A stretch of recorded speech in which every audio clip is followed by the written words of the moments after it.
Well, we have some challenging questions in our Bring It On session today. And Pat, this first one comes from Jenny, who says, I had a lesbian experience at a very early age. I love the Lord, but this experience still bothers me. And I'm now in my 50s. I don't understand why. Please help me to understand. All right, I'll give it to you straight, Jenny.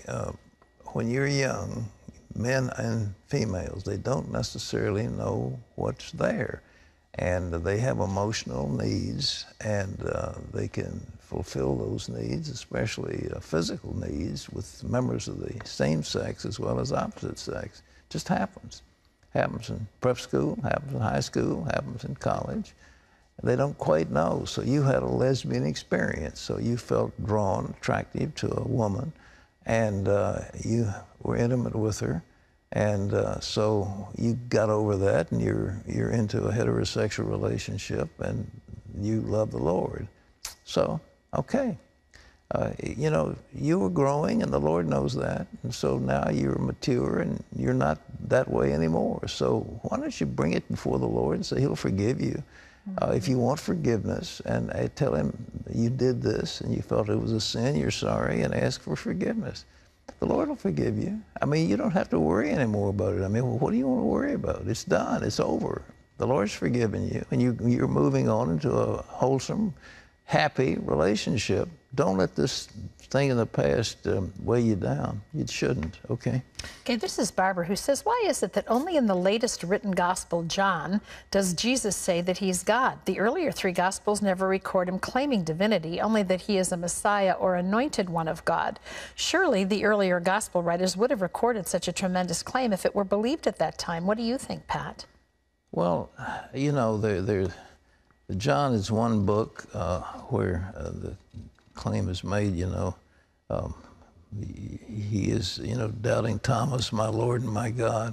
I don't know that the synoptic gospels, they were all apparently, it looks like Mark was the first, and he was giving an account of Jesus, but he was talking about the virgin birth. He was talking about the fact that he was conceived by the Holy Spirit. He was, if you talk about the baptism, you're talking about the voice that comes, this is my beloved Son in whom I'm well pleased. You're talking about the devil trying to tempt him in the wilderness. You've got all these things in there. How much more do you want? I mean, very frankly, all right? Okay. This is Cynthia, who says, I have been hearing that in October we will no longer be using the dollar. Everything's going digital. If this is true, what's your advice for us to do? My advice is to ignore that stuff. I mean, there's so much out there that scares you. And people, you know, they've got these newsletters and they want to write these scary things. And, you know, I've been working with the CIA, or I've worked with the Federal Reserve, and I'm an advisor to banks in New York and so forth. And here's what I say.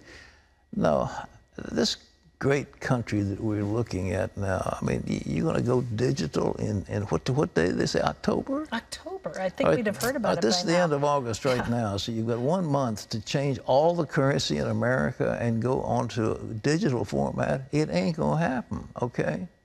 Okay, this is Carrie, who says, I can speak in 26 different languages. They're mostly from Asia and Europe. I am fluent in Japanese and almost fluent in Mandarin Chinese. My question is, what language or languages will we get to speak when we go to heaven? I think, honey, you're going to be talking to the angels. I can't imagine anybody that's got the linguistic skills. You got it covered. Yeah, you've got them all covered. Listen, I don't think we're going to be talking language. We're going to be talking thoughts.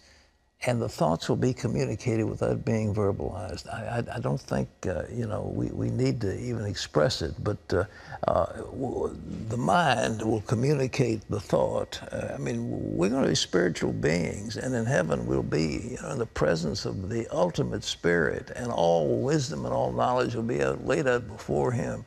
And the minute we think something, it'll be done. I mean, it's going to be a whole different experience. So you don't have to worry about whether you're going to be using Korean or Japanese or... Might want to work on your Hebrew, though, right? Yeah, I don't think we're going to be working Hebrew either. I just don't think my language is going to... It won't count. I mean, it's going to be the language of the Spirit. We will communicate with our minds, and the minute we think a thought, it'll be there, so we won't have to verbalize it. All right? Okay, this is Mila, who says, says, Pat, should I be out of the stock market during the upcoming Shemitah, September 13th, 2015? I have most of my life savings in the market, very conservatively, but I'm very worried as I'm a widow. If I should be out of the market, where should I put my money? Some of it's in an IRA and all the rest is in taxable accounts. You know, I tell you what, I don't know. I used to think I had it cold. My performance when I was managing some serious money, I was up 20% or so a year. I had a tremendous track record. I knew exactly what was going on. I could spot futures and get into it. But right now, it is so confused. Gold has taken a plunge. Silver has taken a plunge. Oil is in the tank. Natural gas is kind of floundering. The Fed has pushed the interest rates down on government securities so low that there is no income coming in for anybody on that. And I really can't tell you what to do, but I just believe that solid stocks that pay dividends and have a good, solid balance sheet, that also, what Warren Buffett looks for is, do they have an edge? Or is there something they're doing that's unique that will give them an edge in the market? And I think that's where you're looking for. But it's not a question of the market, it's a question of individual stocks.